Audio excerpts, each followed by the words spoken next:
Spring 1968, New York City, Greenwich Village.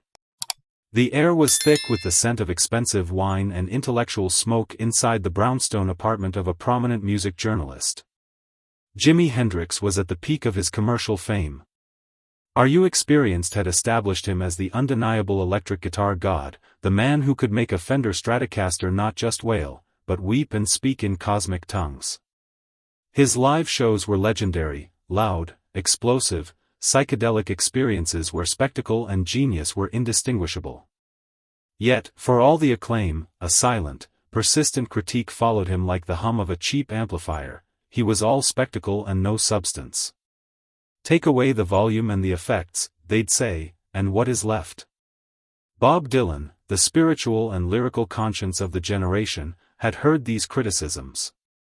Having endured his own hostile transition from acoustic folk prophet to electric poet, Dylan understood the purists' contempt. He also knew the truth: pure musicianship had to exist beneath the surface. Tonight, Dylan was holding court, surrounded by jazz musicians, poets like Allen Ginsberg, and producers. The conversation inevitably turned to Jimi's recent, anarchic performance at the Fillmore East. Dylan, leaning back, delivered his challenge, not meanly, but provocatively. "Electric guitar is easy," he announced, his voice carrying the authority of a reluctant oracle. "You turn up loud enough, use enough effects, and anyone can sound impressive.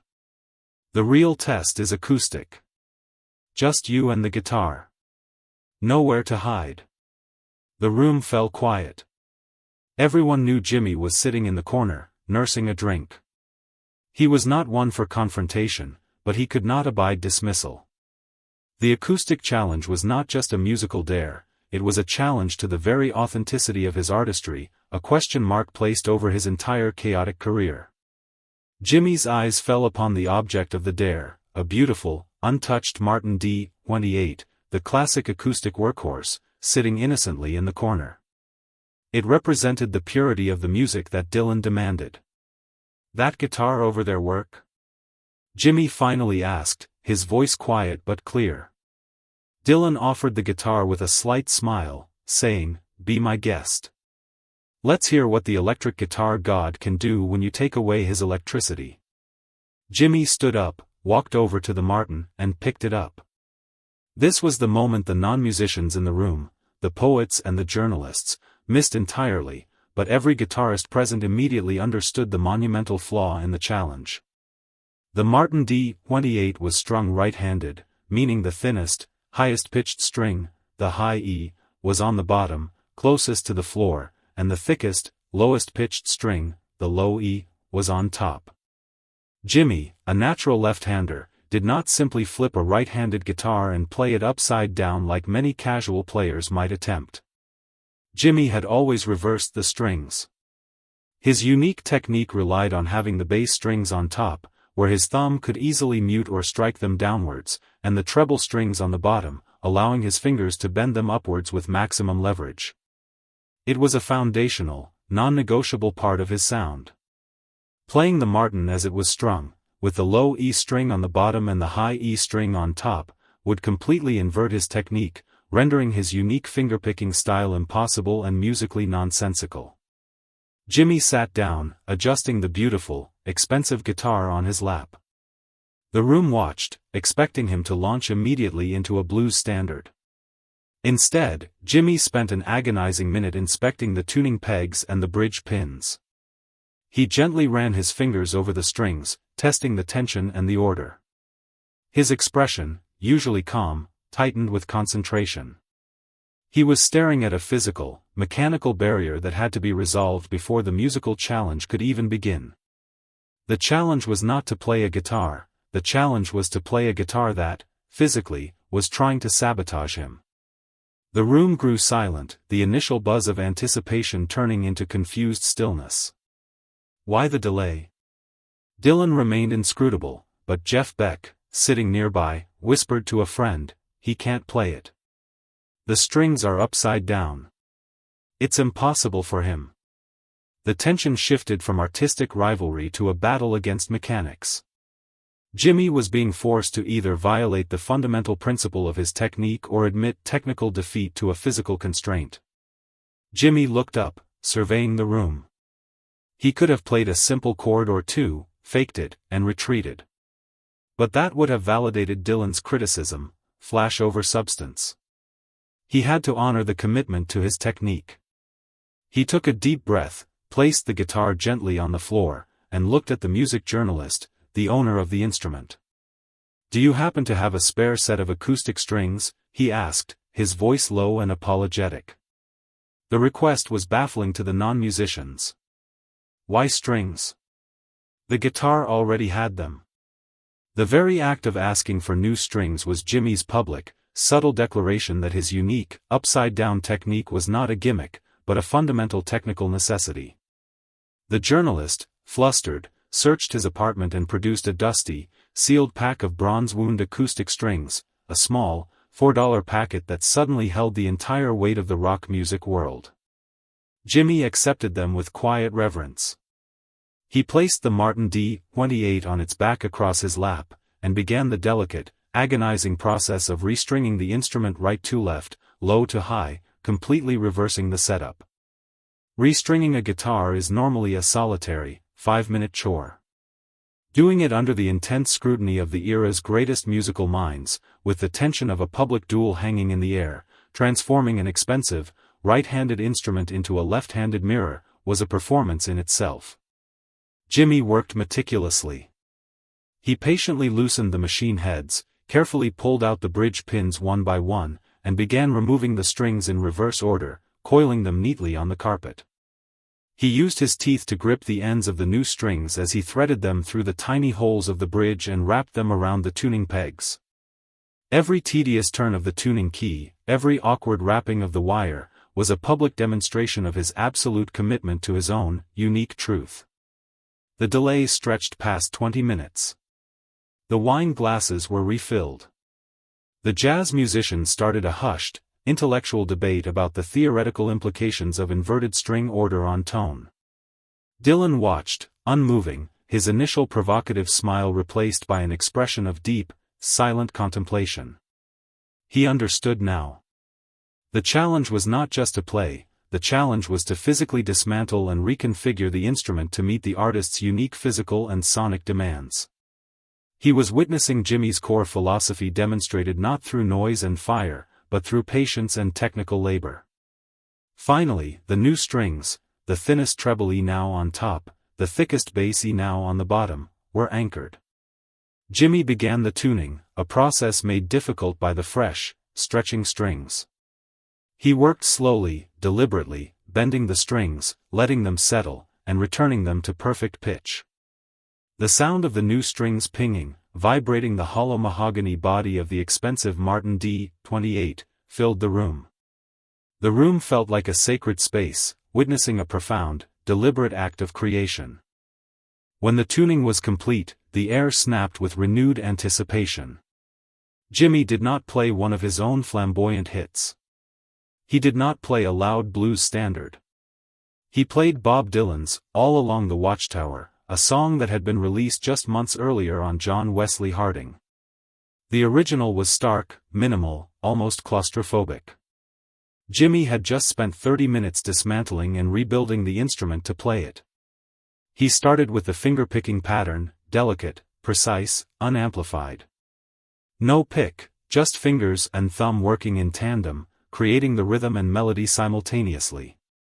His fingers moved across the now correctly ordered strings with the same speed and dexterity he used on his electric Stratocaster, but now every note was clear, distinct, unamplified. You could hear individual strings vibrating, the subtle buzz of the bronze wire, the deep resonance of the wood. There was nowhere to hide behind volume or distortion. This was pure musicianship, naked, exposed, and undeniable. Then he started singing. He sang Dylan's cryptic, apocalyptic words exactly as written, his voice softer than on his recordings, more vulnerable, bringing out the menace and mystery in the lyrics. "There must be some way out of here," said the Joker to the thief. As he played, Jimi began adding his own touches, complex runs between verses, harmonic flourishes, playing rhythm and lead simultaneously. His thumb worked the bass notes on the bottom strings while his fingers danced on the treble strings, creating a complete, orchestral arrangement with just 6 strings and 10 fingers. The room was mesmerized. This wasn't loud. This was pure, undeniable musical genius, demonstrating total mastery over his physical instrument. The performance lasted barely 3 minutes, but it felt like an eternity. Allen Ginsberg, the poet, watched with tears in his eyes, later writing about that moment, about how Jimi made the guitar sound like a voice from another world, how the music felt religious in its intensity. Dylan sat perfectly still in his chair across the room, watching Jimi's hands, listening to his own song transformed into something richer, deeper, more complex than he had imagined it could be. His expression was unreadable, a mixture of stunned awe and profound gratitude. When Jimi finished, the beat of silence was deafening. No one wanted to break the spell. Then, a respectful, awed applause erupted, not the wild screams of a concert, but the deep, appreciative clapping of musicians recognizing absolute mastery. Allen Ginsberg stood up and bowed to Jimi, an unexpected gesture of respect. Jimi gently set the Martin D-28 down, its strings now correctly configured for a left-handed genius, and looked at Dylan. "That work for you?" Jimi asked quietly.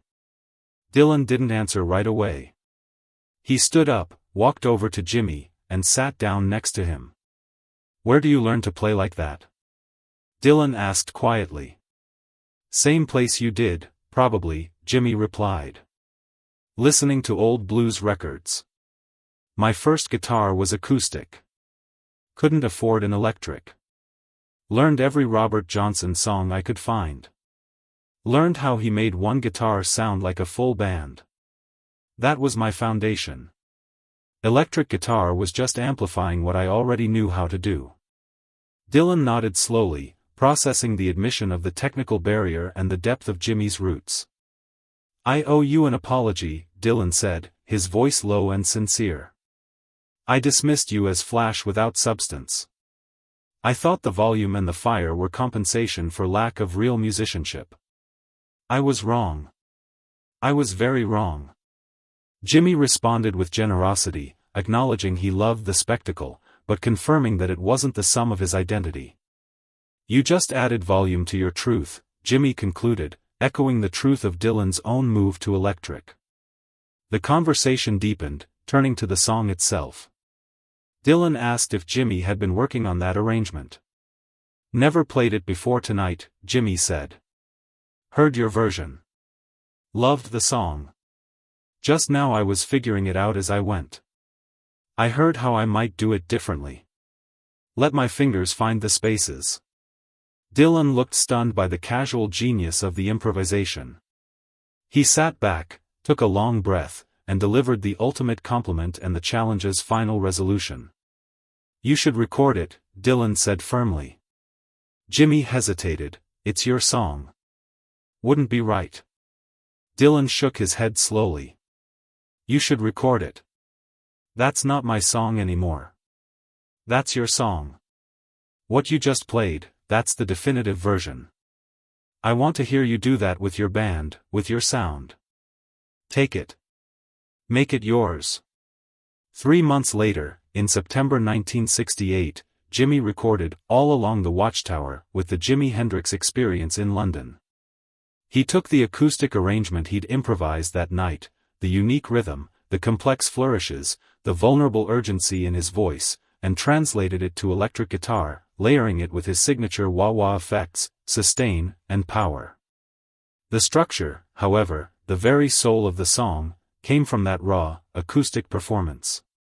The recording session was intense, involving hours spent getting the guitar tone exactly right, layering multiple tracks to build a sound both ancient and futuristic. When the song was released, it became one of Jimi's biggest hits. More importantly, Dylan himself loved it, admitting publicly that he had been overwhelmed, and took license with the song from Jimi's version. The songwriter adopted the cover artist's version of his own song, a moment that changed music forever, confirming that interpretation could surpass creation. The story of the Martin D-28, the required restringing, and the improvisation remains a legendary testament to respect, authenticity, and technical dedication. Dylan had challenged Jimi to prove his substance. Jimi responded by proving that his substance was so deep, so fundamentally rooted in the blues, that he was willing to literally dismantle and rebuild an instrument in front of his peers just to deliver his truth. The flash and volume weren't hiding anything, they were the amplification of an uncompromising, undeniable musical genius.